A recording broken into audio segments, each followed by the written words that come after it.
வணக்கம் and welcome to kitchen lovers. இன்னைக்கு நம்ம கிச்சன்ல ஒரு சூப்பரான காளான் பிரியாணி தாங்க செய்ய போறோம். குழந்தைகள்ல இருந்து பெரியவங்க வரைக்கும் எல்லாருக்குமே பிடிச்ச ஒரு டிஷ்னா அது பிரியாணி தான். இன்னைக்கு நம்ம சிம்பிளான இன்கிரியன்ஸ் வச்சு ஒரு டேஸ்டியான மஷ்ரூம் பிரியாணி எப்படி ரொம்ப ஈஸியா ப்ரெஷர் குக்கர்ல குழையாம அடிப்பிடிக்காம உதிரியா ரெடி பண்ணுறதுன்னு ப்ரிப்பரேஷனை பார்த்து தெரிஞ்சுக்கலாம் வாங்க. குக்கரை அடுப்பில் வச்சு ஹீட் பண்ணிட்டு அதில் 2 ஸ்பூன் அளவு நெய் சேர்த்துக்கலாம். கூடவே 4 ஸ்பூன் அளவு நல்லெண்ணெய் சேர்த்து சூடு பண்ணிக்குவோம். எண்ணெயும் நெய்யும் நல்லா சூடாகவும் அதில் 1 ஸ்பூன் சோம்பு, சின்ன துண்டு பட்டை, 2-3 கிராம்பு, ஒரு பிரியாணி இலை சேர்த்து நல்லா பொரிய விட்டுடுவோம்.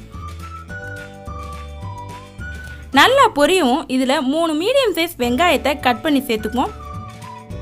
சேர்த்து நல்லா வதக்கிக்கலாம்.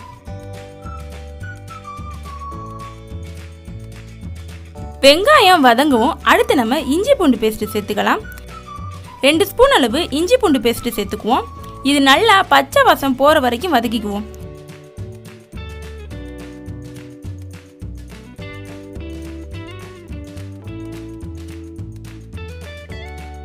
இதுல இப்ப 2 பச்சை மிளகாயை சேர்த்துக்குவோம்.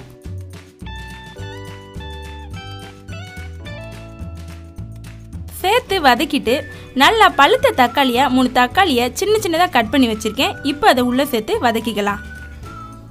தக்காளி நல்லா வதங்கணும். நல்லா கரைஞ்சி பேஸ்ட் ஆகுற வரைக்கும் வதக்கிட்டு 1 கைப்பிடி அளவு புதினா இலையை சேர்த்து வதக்கிக்கலாம். கூடவே 1 கைப்பிடி அளவு கொத்தமல்லியும் சேர்த்து நல்லா வதக்கிக்கலாம். கொத்தமல்லி புதினா கொஞ்சம் தாராளமாகவே சேர்த்துக்கோங்க. இதுதான் நம்ம பிரியாணிக்கு நல்ல வாசனையும் டேஸ்ட்டையும் தரும். இப்போ மசாலாக்களை சேர்த்துக்கலாம். 1/4 டீஸ்பூன் அளவு மஞ்சள்தூள் சேர்த்துக்கலாம். கூடவே 1 ஸ்பூன் மிளகாய்த்தூள்,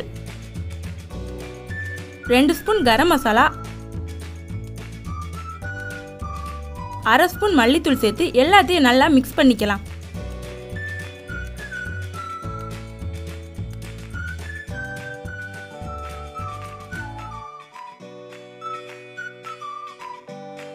மசாலா சேர்த்து மிக்ஸ் பண்ணிட்டு இதுல 1/4 கப் அளவு தயிர் சேர்த்துக்கலாம். மசாலா சேர்த்து மிக்ஸ் பண்ணும்போது லைட்டா அடிப்பிடிக்க ஆரம்பிக்கும்.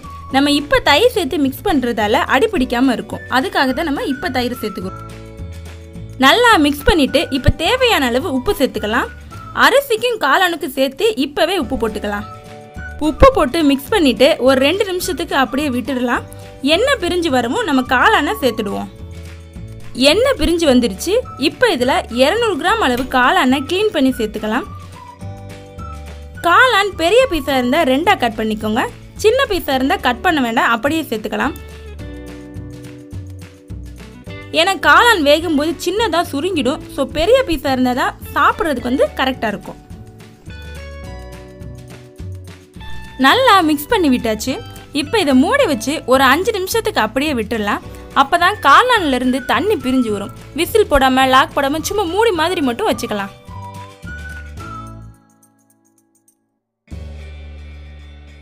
பாருங்க காளான் எவ்வளவு தண்ணி விட்டுருக்குன்னு. காளானும் சுருங்கிடுச்சு. இப்போ நம்ம இதுல தேவையான அளவு தண்ணி சேர்த்துடலாம். இன்னைக்கு நான் காப்படி உலக்குல 1 உலக்கு அளவு பாஸ்மதி அரிசியை வச்சு பிரியாணி செய்ய போறேன். அது 1 கப் இருக்கும். காளான்ல இருந்து வெளியே வந்த தண்ணி 1/4 கப் அளவு இருக்கும். நம்ம நார்மலா 1 கப் பாஸ்மதி அரிசிக்கு 1.5 கப் அளவு தண்ணி சேர்ப்போம். காளான் தண்ணி விட்டுருக்கிறதால 1/4 கப் அளவை குறைச்சிக்கலாம். ஸோ 1.25 கப் அளவு மட்டும் நான் தண்ணி சேர்த்துருக்கேன்.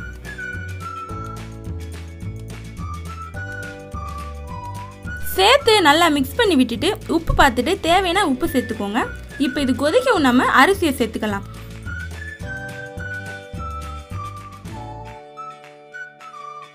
கொதிச்சிடுச்சு.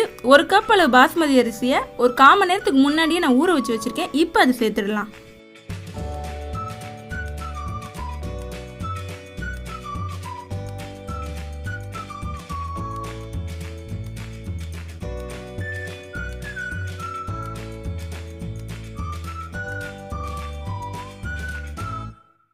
அரிசியை சேர்த்துட்டு மெதுவா இந்த மாதிரி கலந்து விட்டுடுவோம். கலந்து விட்டுட்டு ஒரு கொதி வர வரைக்கும் விட்டுடலாம்.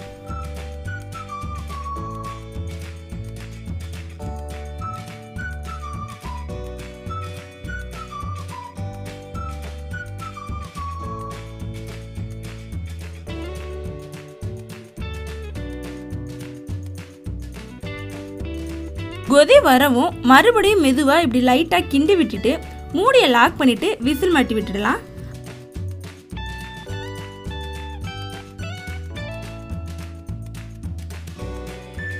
அடுப்பு சிம்லயே இருக்கட்டும். ஒரு விசில் மட்டும் வச்சுக்கலாம். விசில் வரவும் அடுப்பை ஆஃப் பண்ணிட்டு ஒரு 10 நிமிஷத்துக்கு அப்படியே விட்டுடுவோம். விசில் எடுத்துட வேண்டாம், அப்படியே இருக்கட்டும்.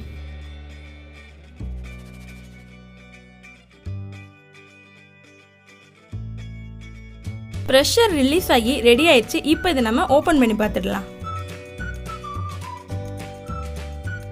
பிரியாணி செம்மையா ரெடியா இருக்கு. குழையாம நல்ல உதிரி உதிரியா ரெடியா இருக்கு. வாசனையும் சூப்பரா கமகமன்னு இருக்கு. இந்த காளான் பிரியாணி மதிய சாப்பாட்டுக்கு சூப்பரா இருக்கும். லஞ்ச் பாக்ஸ் கூட கொடுத்து விடலாம், நல்லா இருக்கும். ஆனியன் ரைத்தா இதுக்கு பெஸ்ட் காம்பினேஷன். பாருங்க, சுத்தமா அடிபிடிக்கல, கரெக்டா வெந்திருக்கு. இன்னைக்கு நம்ம வீடியோல சொன்ன மாதிரி சின்ன சின்ன டிப்ஸை ஃபாலோ பண்ணி இதை ட்ரை பண்ணி பாருங்க. நீங்களும் அடிபிடிக்காம குழையாம நல்ல உதிரி உதிரியா டேஸ்டான பிரியாணி ஈஸியா செஞ்சிடலாம். இதை ட்ரை பண்ணி பார்த்துட்டு எப்படி இருந்துச்சுன்னு கமெண்ட்ல சொல்லுங்க. இந்த மாதிரி சூப்பரான வீடியோவை நீங்க மிஸ் பண்ணாம பார்க்கணும்னா நம்ம கிச்சன் லவ்ஸ் சேனலை சப்ஸ்கிரைப் பண்ணிட்டு அந்த பெல் ஐக்கானே ஆன்ல வச்சுக்கோங்க. இந்த வீடியோ உங்களுக்கு பிடிச்சிருந்துச்சுன்னா ஒரு லைக் பண்ணிட்டு உங்க ஃப்ரெண்ட்ஸ் அண்ட் ஃபேமிலியோட ஷேர் பண்ணுங்க. இன்னொரு சூப்பரான வீடியோல பார்ப்போம். தேங்க்யூ.